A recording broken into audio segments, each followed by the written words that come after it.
New today, the Trump administration says it's considering suspending habeas corpus, the constitutional right of a person to challenge their detention in court. A number of ongoing cases challenging migrant deportations are based on habeas claims. Here's President Trump's deputy chief of staff. Well, the Constitution is clear, and that, of course, is the supreme law of the land, that the privilege of the writ of habeas corpus can be suspended in a time of invasion. So I would say that's an option we're actively looking at.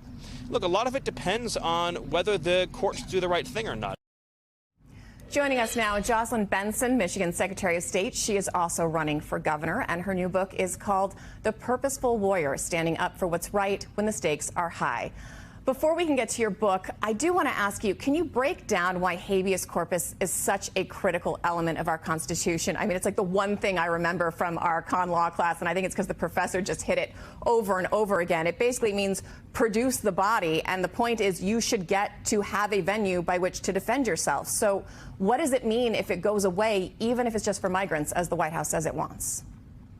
Yeah, migrants today, who knows what else tomorrow, our democracy. And, the habeas corpus is basically the idea that if you have a legal case to make that someone broke the law, you need to produce evidence in a court of law under oath that crime actually occurred. And it's particularly ironic, given everything we dealt with after the 2020 election, all of these attacks on the rule of law and our democracy, with zero evidence that the election was anything but an accurate reflection of the will of the people. So evidence is key, but this administration seems to consistently disregard it. You can't in the rule of law, and that's what the habeas corpus is meant to protect. And Stephen Miller there at the end added it depends on whether or not the courts do the right thing or not. How do you interpret that? Do you think that's a shot across the bow directly at judges? Yeah, I mean, this is said in the context of judges being arrested for actually trying to do the right thing, right? Enforce the law as written, uphold the Constitution. So I see that if I was the judge, I would see that I would say, yeah, I'm going to do the right thing. I'm going to follow the law and protect the Constitution.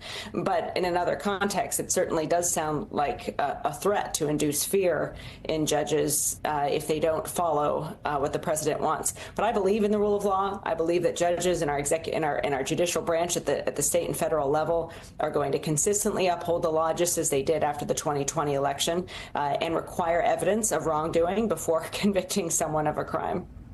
And we've actually seen that, from a bipartisan group of judges, even Trump-appointed judges have put a pause on some of these policies. I also want to ask you, we've got new today, the Trump administration says it's going to appeal this temporary order from a judge pausing its workforce reduction plans. The judge says she believed there's no statute that gives the White House agencies the authority to direct other federal agencies to engage in these large-scale terminations, restructurings, or eliminations. How do you interpret this order, and what does it mean for laid-off federal workers?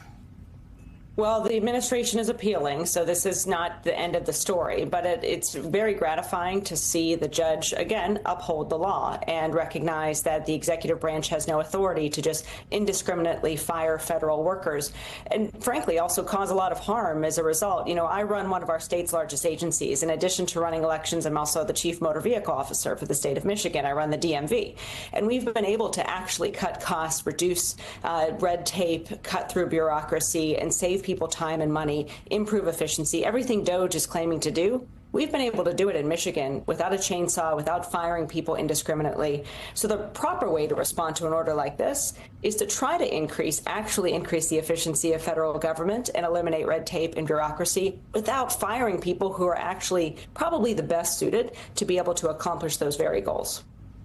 You mentioned earlier the climate following 2020, and in your book, The Purposeful Warrior, that comes out this week, you recount your experience where you had armed protesters surrounding your home to protest Donald Trump's 2020 election loss, while you say your son was inside watching a Christmas movie. Talk to us about what that was like and how it impacted your career. You know, the uncertainty of that moment is never forgotten. The fear that, what's going to happen is for 45 minutes, all that stood between my home, myself and my 4-year-old son and this growing mob of armed protesters was one neighborhood security guard. And so my job in that moment was to keep my son safe and maintain calm demeanor, which I worked to do while also being on the phone with the Attorney General, as I recount in the opening of the book. But at the same time, I found a purpose in that moment through the fear that was rooted in a recognition that these folks weren't protesting me. They were protesting my job, my role to protect the will of the people, protect the rule of law, protect the outcome of that accurate election.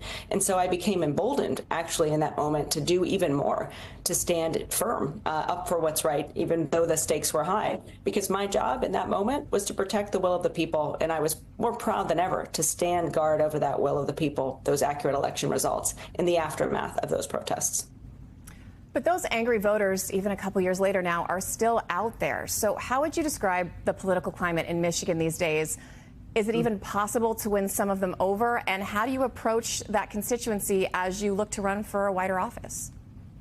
Yeah, Michigan very much is a microcosm of the country with the rural voters, urban voters, demographics across the state.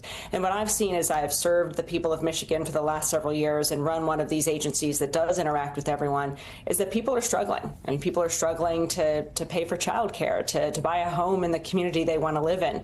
The cost of everything continues to escalate. Many voters voted for Trump expecting him to drive those costs down. That's not happening. The opposite is happening as a result of these reckless tariffs and other economic policies. Farmers are worried about where they're going to sell their inventory. Small business owners are worried about whether they're going to get any inventory with these tariffs. So in this moment, we need executive officials, governors who's going to stand up and fight for the economic prosperity of our state. And that actually can bring people together, because whether you're a Democrat or Republican independent, you want government to work well, and you want it to save you time and save you money and make your life easier. So I'm running for governor with that message, and I believe that's a winning message in 2026 for any Democrat who wants to win a state like ours. All right. Thank you, Michigan Secretary of State Jocelyn Benson. Thanks for having me.